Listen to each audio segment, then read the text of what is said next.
N'est-ce pas? C'est quoi? C'est une 2 chevaux. Non, c'est pas une 2 chevaux. C'est pas une 2 chevaux? Ah bon? Moi j'y connais rien. Une coque, c'est quoi une coque? C'est italien ça? C'est anglais. Ah, c'est allemand, d'accord. À votre avis, la première coque sortie, ça c'était quoi? C'est le temps de la guerre. Le temps de la guerre. Bien, alors là vous m'impressionnez là. Vous rattrapez ou trop tard là. Eh bien ouais, les premières coques sont sorties avant la guerre. En fait, ça rappelle une mauvaise... La voiture, c'est vrai que... La voiture du peuple. Du peuple. Pas la voiture du pauvre. Parce que les pauvres, ils n'avaient pas de voiture. Hein. C'était la voiture du peuple. Et qui c'est qui a créé cette voiture? Ah, il y a 2 personnes. Hein. Ah bien, voilà. Le docteur Porsche, comme on l'appelait, c'est lui qui a créé. Il l'a créé pour qui? Pour Adolf Hitler, qui voulait une voiture du peuple. Et donc elle a été créée, bien sûr, avant la guerre. Il y en a très peu aujourd'hui, hein, des voitures qui ont... Voilà, d'avant-guerre. C'est extrêmement rare.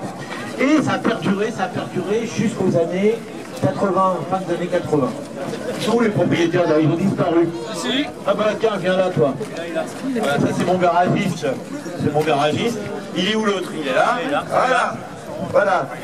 Là on a une voiture du début des années 60, 61 par là, 62. Ouais, l'immatriculé 62, modèle 61.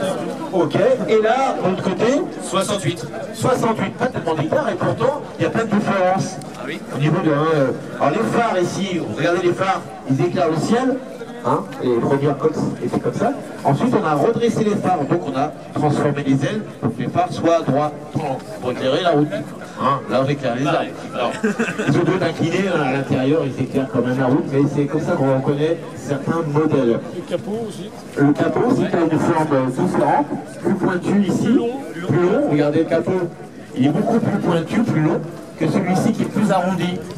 À l'arrière, pareil, regardez le capot arrière. Regardez la forme qu'il a. Ici, il y a un plat. Hein, alors que l'autre, il est beaucoup plus pointu. Il y a une petite différence comme ça entre les voitures. Sinon, ça reste la même. La base hein, reste la même voiture. Hein. Je vous rappelle qu'on est sur une voiture qui a un châssis. C'est pas une monocoque, hein, c'est un châssis avec une carrosserie boulonnée. Donc on peut enlever la carrosserie et avoir le châssis. Un châssis en tôle. Hein, c'est ça. Ça fait combien d'ailleurs t'as jamais fait toi? Non, je l'ai acheté comme ça. Oui, c'est super. Alors on va commencer par toi, c'est la plus ancienne. Elle est de 62, tu m'as dit, modèle 61. Elle est en super métal, elle a été refaite cette voiture. Alors en fait, il y a beaucoup de gens qui me demandent si elle a été refaite récemment. Elle a été refaite en 2005 au niveau de la carrosserie. Donc la peinture. Voilà. Et elle a été laissée intégralement dans son jus au niveau de l'intérieur. Alors, on va commencer par celle-là, on reviendra vers toi. L'intérieur, regardez l'intérieur, on peut ouvrir hein, des deux côtés je pense. En plus, regardez l'intérieur. Regardez la patine de cette voiture. Regardez cette patine. Alors bien sûr avec le temps, à l'origine c'était plus soutenu. Mais regardez, c'est en relativement bon état. Alors c'est exprès que tu as gardé cette patine. Regardez les stigmates de les passés, l'histoire. En fait, je la garde comme ça parce qu'elle est exactement comme moi. Elle n'est pas parfaite, pleine de défauts, mais terriblement sympa. Vous pouvez l'applaudir, hein? Vous pouvez l'applaudir. Ah, c'est bien, j'ai bien l'image. Elle me va très bien au quotidien, je la sors de temps en temps. J'ai pris la liberté aujourd'hui de sortir, j'ai pas fait le contrôle comme beaucoup de concitoyens. Mais ça me va très bien. Pourquoi l'autre? Non, j'ai fait 500 km depuis que je l'ai acheté il y a 1 an. Mais elle a fait 5 fois plus de kilomètres depuis que je l'ai que depuis que le mec l'avait fait refaire parce qu'en fait cette voiture elle est restée stockée et elle a fait entre 100 et 200 km chaque année depuis 2005. Ouais. Tu sais le kilométrage d'origine ou tu ne sais pas? Alors elle affiche 80 000 km, alors est-ce que c'est 80, 180, 180, on peut bien se douter. C'est un moteur matching number. Alors c'est quoi? C'est le moteur d'origine, c'est ça que ça veut dire? C'est le moteur d'origine, attesté par la carte grise initiale lors de l'achat de la voiture. Ce qui est rare sur le coq, c'est le moteur d'origine. Couleur également d'origine, enfin... La couleur, la teinte, c'est l'origine. Pas forcément la teinte, mais je sais que sur la carte grise d'origine, c'est marqué rouge. Rouge, d'accord, ok. Même le volant, hein. Le volant a été gainé de rouge. Voilà. Mais ce que j'aime bien, c'est l'intérieur, ce côté, ce vieux rose. Regardez, j'adore. Et regardez à l'arrière aussi, ce couvre, la plage arrière, hein, qui est sympa. Là, il y a le coffre à bagages. Il y a un coffre à bagages. Hein. Je sais pas si tu peux montrer aux gens comment ça fonctionne. Regardez, il y a un petit coffre ici, ça s'enlève. Regardez, regardez la place que vous avez derrière la banquette. Vous l'avez vu? On pense que dans le coffre qu'il n'y a pas de place. Regardez. Une fois qu'on enlève le cache, on peut mettre pas mal de bagages quand même ici. Vous avez vu? Regardez là. Il y a le coffre avant, hein, on peut en mettre aussi. Regardez le coffre avant. Je laisse ouvrir. Hein. Comme pas, faut rabattre. Ah oui, ça force sur le dossier. Le petit logo, c'est sympa aussi. Hein. Ouais. Voilà. Suivant les années, le logo change. D'accord. C'est comme ça qu'on reconnaît peut-être aussi. Ouais, il y a eu des fonds bleus, il y a des fonds noirs, d'autres logos, il y a plus de bleu que celle-ci. Regardez, dans le coffre avant, vous avez quoi? Qu'est-ce que vous voyez? La roue de secours. La roue de secours, et puis la bombe. Ah oui, là, ça c'est quoi? Le réservoir. Ça c'est quoi? C'est le réservoir. Le réservoir, ouais. Ça c'est Hein? C'est le réservoir d'essence. Ce qui veut dire que quand vous faites le plein, il faut ouvrir le capot. Hein? Il n'y a pas de chercher la trappe. Et pas plus à l'époque, je cherchais la trappe et elle ne trouve pas. Hein. C'est un policier, ça y est.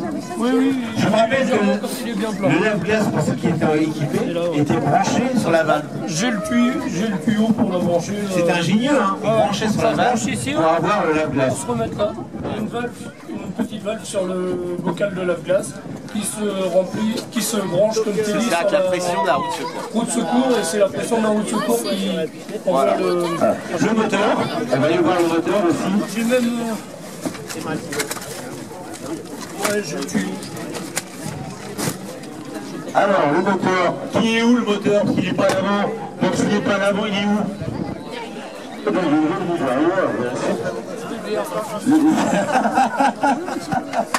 Là, t'as le kit de bière. Regardez. Alors c'est quoi comme moteur? Vous savez là-dessus, c'est à quoi?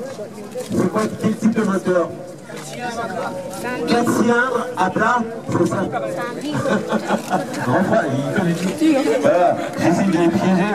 Bien sûr, c'est un 4 cylindres à plat. 4 cylindres à plat, 132 ou 36 cm. À 1100, on va dire. 1200. Refroidi, bien sûr, par air.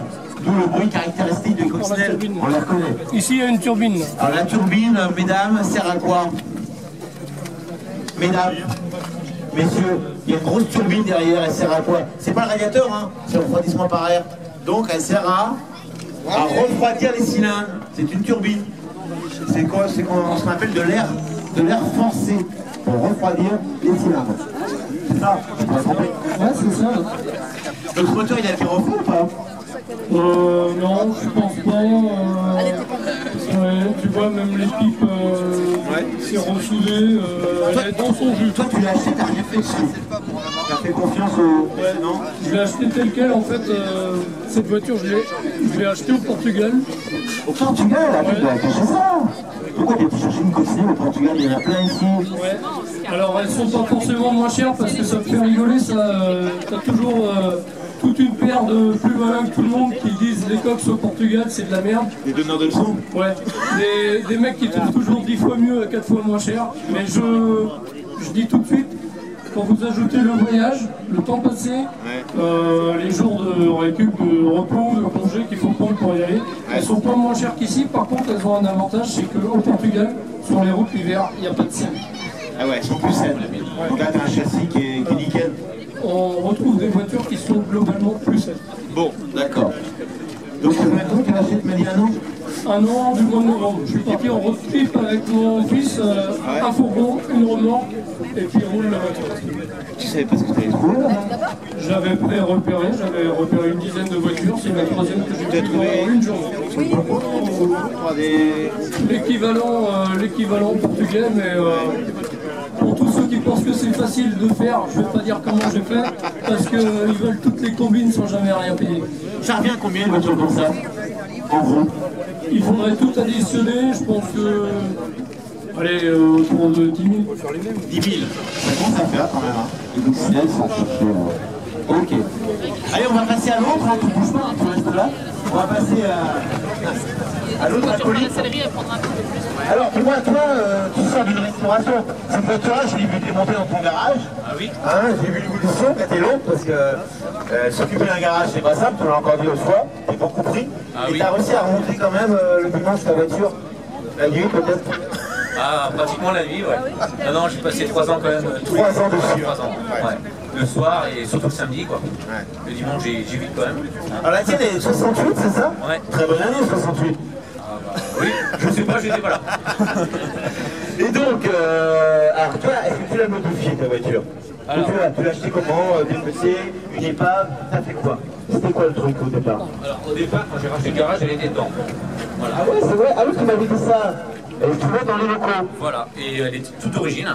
Donc la voiture, en gros, bah, elle n'était pas à moi, elle était au propriétaire, qui justement voulait s'en débarrasser. Donc, tu lui as fait une proposition qu'il n'a pas refusée. Voilà, donc je l'ai regardé, et puis bah, du coup je l'ai acheté, et puis voilà au jour d'aujourd'hui, quoi. Hein. Voilà. Dis donc, elle est belle, hein. Bon, la couleur, bien sûr, c'est pas celle d'origine. La couleur que tu as voulu te placer, sans doute. En fait, depuis longtemps, j'ai toujours rêvé d'avoir une coccinelle, donc quand je l'ai vu dans le garage, j'ai pas hésité. Et la couleur, ouais, j'ai mis du temps à la choisir, mais moi je suis à fond dans le violet. D'accord. Les pare-chocs, c'est les pare-chocs de cette époque-là ou c'est plus récent? Non, elle est entièrement, c'est entièrement les pièces d'origine, j'ai juste rabaissé et les vitres teintées, c'est tout. Alors, on voit qu'elle est rabaissée. Bon, les vitres teintées, ça c'est un choix. Le moteur, c'est un 1300. 1300, ouais, d'accord. Ouais, d'origine aussi. D'accord. On peut détailler l'intérieur? Pardon, excuse-moi. On va détailler l'intérieur de la voiture. Alors, déjà, on voit qu'il y a le poignet. On va comparer avec l'autre voiture. Il y a des poussoirs hein, sur la rouge, regardez. Et là, on n'a pas de poussoir, on a une gâchette. Regardez la différence, on a une gâchette. Donc, déjà, une petite évolution. Alors, les portières, quand tu ouvres, hein, c'est lourd. Hein. C'est pas une portière de 2 chevaux. Hein. Waouh, le poids que ça fait. C'est lourd, hein, une portière. Hein. C'est du costaud. Oh, l'intérieur est sympa aussi. Ah, oui. Là, on a un vide-poche, là, enfin, on peut mettre le sac à main de madame. Il y a de la place. Ouais. On a un très beau volant, aussi blanc. Hein. T'as pas de jauge à essence? Si, intégré au compteur. Elle est intégrée au compteur. Ouais. Je pensais qu'elle s'était toute rapportée sur le côté, comme sur la rouge. Non, non, elle est intégrée au compteur, justement. Il y a tellement de modèles dans l'Écosse que moi aussi, j'ai trouvé ça bizarre au départ. D'accord. L'intérieur belge ou blanc? Un blanc cassé, on va dire. Ouais. C'est d'origine, ça? Oui, d'origine. Ouais. D'accord. En bon état, apparemment. Un petit nettoyage à faire, dans bon état. Non, il va me rester que la sellerie dessus à changer, parce que les sièges sont craqués devant. On va pas ouvrir. Donc, on est sur du simili et du tissu. C'est ça? Donc ça, c'est la... Donc ça, c'est prévu. Alors, le tissu, c'est du simili. C'est du simili. Oh là, attends, moi je voyais du tissu. La vivesse. D'accord. Bah, elle est... Franchement, elle est très très belle.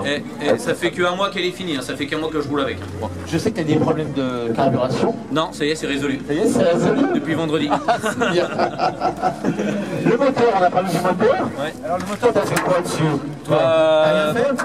Alors moi j'ai un confrère qui a une coccinelle qui est... ça fait 20 ans qu'elle est démontée, qui m'a fait le moteur. Il est là-bas, Philippe. C'est Philippe là? Voilà. Oh, bon, on le connaît, vous êtes en Lapouille. Il traîne tout le temps par là. Ah, il traîne de la pâte, ouais. Ah, il traîne de la pâte, oui. Donc c'est lui qui m'a refait, il est venu démonter mon moteur, il me l'a refait et puis on l'a reposé ensemble. Alors là, t'as choisi une couleur aussi, pareil, un peu fun. Bah, qui est sympa.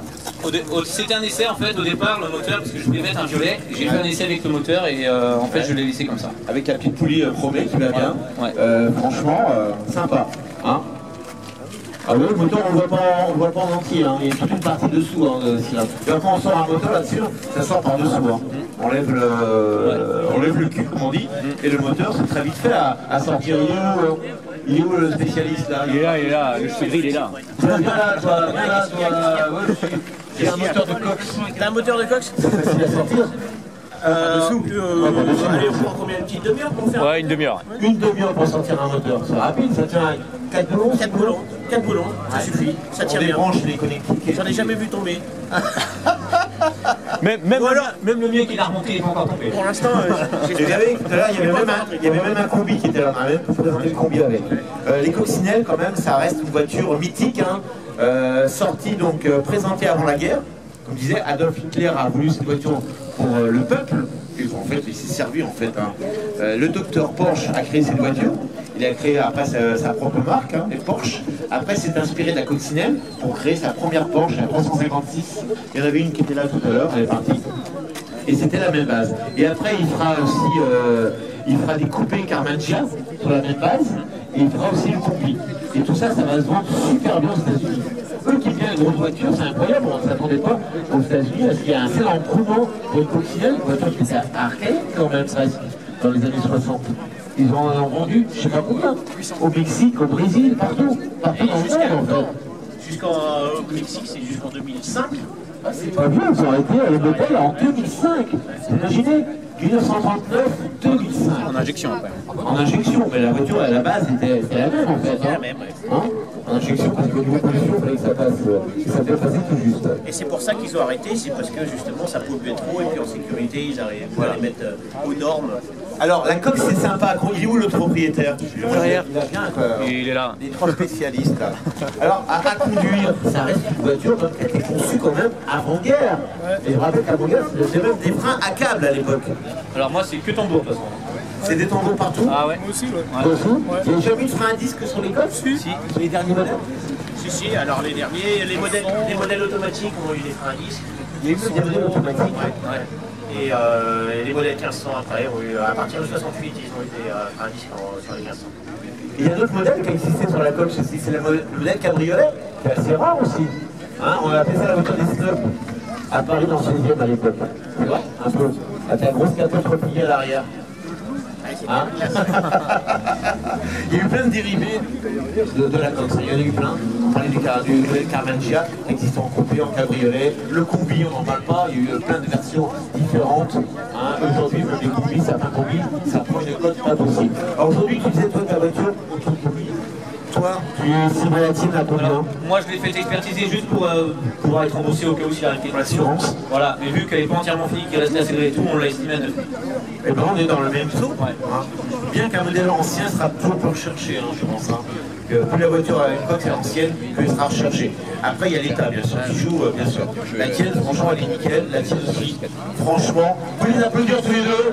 Les deux coques qu'on nous a présentés aujourd'hui. Ouais. Félicitations, et on s'est croisés sur la capote. Il m'a doublé, il roule plus vite que moi. Voilà. Et eux, c'était les dernières voitures. Je reviens sur le calendrier Papa 35.